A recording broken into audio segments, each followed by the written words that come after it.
Bueno, entonces hoy vamos a continuar con todo lo que fue ya el final de este primer periodo intermedio, que acordémonos que se vino a dar con la muerte de Pepi II, cuando su esposa Nitrosis se inmola en el Palacio Real con los asesinos de su marido Merendre II. O sea, es a partir de ese momento que vemos que cuando ya se fractura la autoridad central del faraón en Egipto, empieza este periodo de caos y de, y de fragmentación total que hace que pues, se surjan luchas entre diferentes facciones rivales de señores feudales, de faraones, o sea, se resquebraja la unión entre el Alto Egipto y el Bajo Egipto, es decir, entre el delta y el valle, y este periodo de caos que llamamos el primer periodo intermedio, entonces, como vemos, se da justamente es por la falta de una autoridad central. Y esto va a volver a suceder dos veces más, tanto en el segundo periodo intermedio como en el tercero. Siempre vamos a ver que el caos en Egipto se instaura es a partir del momento en que se pierde la figura de una autoridad central. Entonces nosotros vimos que este primer periodo intermedio va del 2181 al 2040 antes de Cristo. Son 150 años, lo que es un periodo largo para estar en como una especie de guerra civil interna, vamos a ver que básicamente ya cuando vamos llegando hacia el siglo XXII antes de Cristo, es decir, más o menos al 2200-2100 antes de Cristo, pues vamos a ver que hay una familia feudal que vive en Heracleópolis, que intenta tomar el control del Alto y el Bajo Egipto, pero no lo logra. Y vamos a ver que finalmente hay una noble familia, que es la familia de Antef, quienes viven en Tebas. Ahí vemos que hay un enfrentamiento entre Heracleópolis y Tebas, Heracleópolis representando la novena y la décima dinastías, y Tebas ya representando la onceava dinastía. Entonces es en Tebas, es el líder tebano de Antef el que logra realmente unificar y dominar y controlar a Heracleópolis y el resto de Egipto. O sea que ya con Antef primero vamos viendo que se logra en la dinastía 11 consolidar una unificación de nuevo en todo Egipto. Pero el que va realmente a consolidarla va a ser el faraón Mentuhotep, quien son cuatro faraones con este mismo nombre, y va a ser el cuarto, Mentuhotep IV, el que realmente empieza a iniciar la dinastía 12, que va a ser dentro de la dinastía del Imperio Medio la más importante. Entonces nosotros vemos que Mentuhotep tiene un visir que es Amenemes. Amenemes es el visir, digamos, que Mentuhotep cuando muere el cuarto Mentuhotep, inmediatamente este visir, que es Amenemes, toma el poder, y él tiene un hijo que es Sesostris, y él va a delegar en él también, va a haber como van a gobernar juntos, para que en cualquier caso, en cualquier circunstancia en que sea depuesto el faraón, su hijo, al ser corregente, pueda tomar su lugar. Nosotros vamos a ver entonces que Amenemes arranca, es el gran faraón, su hijo va a ser todavía más importante, pero Amenemes inicia un periodo de grandes reformas. Una vez ya centralizado la autoridad en todo Egipto, Amenemes empieza a hacer una cantidad de reformas de tipo económico, sobre todo desde el punto de vista agrícola. Acordémonos que allí es donde está el centro de toda la riqueza de Egipto. Él va a desarrollar una cantidad de nuevos sistemas de regadíos, lo cual va a aumentar la productividad de toda la superficie cultivable.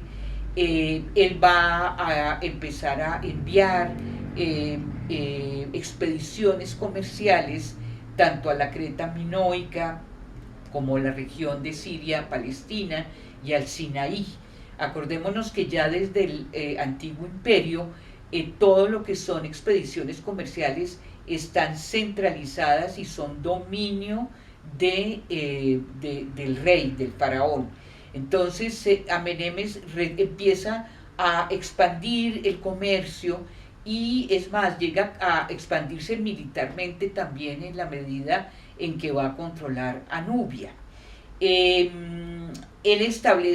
va a crear como va a redistribuir la propiedad de los nomos, que eran estas comarcas que existían durante el Imperio Antiguo, para que no hubiera un desequilibrio en la propiedad de la tierra. Pero digamos que la reforma más importante que hace Amenemes va a ser la reforma religiosa. Va a hacer tantas reformas Amenemes que al final va a sucumbir ante una intriga palaciega donde va a ser asesinado y su hijo Sesostris va a tomar el poder. Pero digamos que, ¿cuál es la reforma que inicia Amenemes, que luego retomará su hijo? Va a ser un cambio de figura religiosa. Él va a retomar un dios de Tebas, que es el dios Amón. Y este dios es un dios particular porque es el dios de lo invisible, de lo subterráneo, y es el dios de la fertilidad. Es un dios que va a tener mucho eco entre el pueblo egipcio, porque en la medida en que ellos dependen de todas las inundaciones y de todos los cultivos que se dan a partir de todo lo que es estos ciclos del Nilo, Amón se constituye el dios ahora de lo que va a ser la fertilidad de la tierra. Entonces este dios va a tener mucha dificultad Amón para entrar en la zona del delta, donde todavía, en el Bajo Egipto, donde todavía predomina la figura del dios Ra. Pero Amón tiene la facultad de poderse como sintonizar con los otros dioses y en especial con Ra. O sea que vamos a encontrar esta figura del dios Amón-Ra, ¿sí? Amón tiene también la particularidad de que con él se inicia como una nueva etapa en todo lo que es como la configuración espiritual, religiosa de Egipto. Básicamente, pues nosotros durante todo este periodo intermedio, que fue un periodo de tanto caos, donde hubo tantas masacres, hambrunas, hubo además robos a los sepulcros reales y faraónicos. Toda esta situación dejó como una huella muy profunda entre la población egipcia, ya que pues empezaron a ver que el faraón no era una figura divina, sino que era finalmente un ser humano como todos, ya que sus sepulcros podían ser robados y en esa medida, digamos que la figura del faraón se humaniza, se vuelve más una figura política. Acordémonos que ya a finales del Antiguo Imperio, después de la dinastía cuarta, después de que se construyen las grandes pirámides de Keops, de Kefren y de Micerino, nosotros fuimos viendo cómo ya desde la dinastía quinta disminuía el poder del faraón como el representante del dios Ra en la tierra,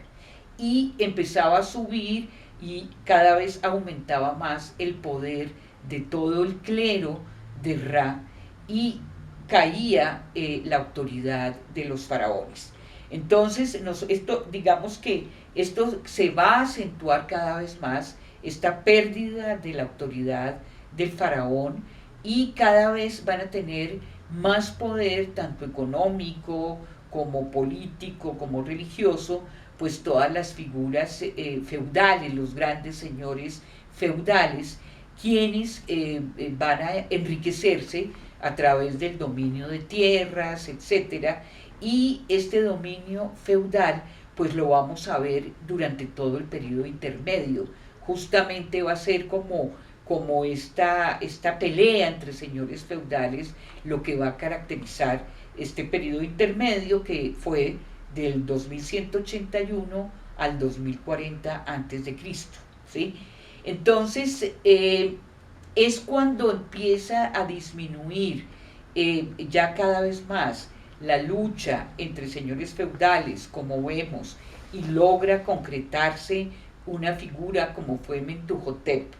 ya en el siglo XXII antes de Cristo, cuando se centraliza el poder. Vemos entonces que este nuevo dios, que es Amón, Amón va a generar como una nueva etapa en toda la estructura espiritual que caracteriza a los egipcios. ¿En qué medida? Digamos que es con Amón-Ra cuando realmente ya no hay esta figura, ya no existe la figura divina de Ra en la que el pueblo egipcio se sentía representado, sino que con Amón ya empieza a haber como una representación individual de lo que es la veneración a este Dios, y sobre todo ya lo que era el proceso de inmortalidad que caracterizaba específicamente al poder real, ya no se va a centrar en ellos, sino que realmente hay como una democratización espiritual, donde el pueblo también, los individuos que constituyen el pueblo egipcio, también van a poder acceder a la inmortalidad, ¿sí? Y es a través de Amón que ellos van a poder como trabajar ellos en todo el recorrido que ellos hacen al final de su vida, una vez que entran en el más allá, y cuando empieza todo el proceso con Apophis, como habíamos visto, con Anubis, donde se da como el juicio final, donde se va a pesar el corazón con respecto al simbolismo del mat, que es la pluma. Este proceso donde pueden alcanzar al fin la felicidad de la inmortalidad ya no va a ser reservado a los faraones ni a los reyes, sino que se extiende a los individuos que conforman el pueblo. Entonces nosotros vemos que aquí hay un paso muy grande, o sea, este paso de un dios Ra, que era el dios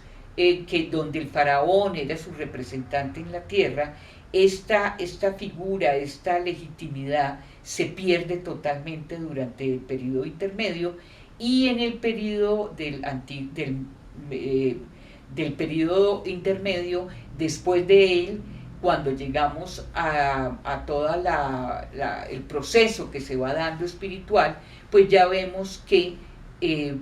los individuos van a poder, al fin, aún la gente más pobre, va a poder acceder a la inmortalidad. Entonces vamos a dejar por ahora aquí, y la próxima vez vamos a entrar más en detalle con lo que fue este Imperio Medio, donde vemos que la dinastía 12 va a ser la más importante, con Amenemes y su hijo Sesostris, que va digamos, a poder heredar la figura del padre, y que va a ser el gran reformador y que va a caracterizar todo este momento de Imperio Medio. Entonces vamos a dejar acá y continuaremos la próxima vez.